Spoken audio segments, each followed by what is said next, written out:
Number 26، نماز میں دھیان نہ دینا، نماز میں دھیان نہیں دینا، یعنی ایک تو تھا کہ آپ کی نگاہیں ادھر ادھر چلی جائیں، جو پچھلے اس میں التفات ہم نے دیکھا، دوسرا یہ ہے کہ نگاہ تو برابر سجدے کی جگہ پر ہے، لیکن دل کیا ہے، دل بہت سارا کھویا ہوا ہے، نماز کی طرف دھیان نہیں ہے، یہ بھی برا ہے۔ دھیان آدمی کا کہاں ہونا چاہیے؟ نماز میں۔ زکریا علیہ السلام نے اپنی قوم کو نصیحت کی اور اس کو نبی صلی اللہ علیہ وسلم نے نقل کیا، انہوں نے کیا کہا؟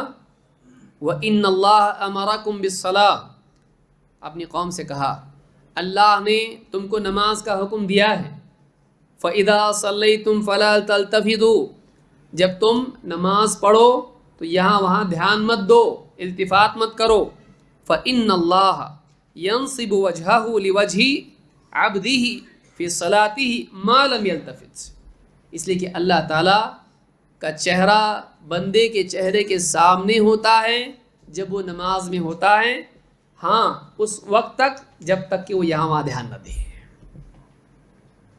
بندے کی طرف، بندے کے چہرے کے سامنے کس کا چہرہ ہوتا ہے؟ اللہ کا۔ کیسے ہم کو نہیں معلوم، ہم کو معلوم نہیں، لیکن یہ قید کب کے لیے ہے؟ ہر وقت نہیں، نماز میں۔ پھر اس میں بھی قید کب تک ہے؟ جب تک کہ ہاں یہاں وہاں دھیان نہ دے۔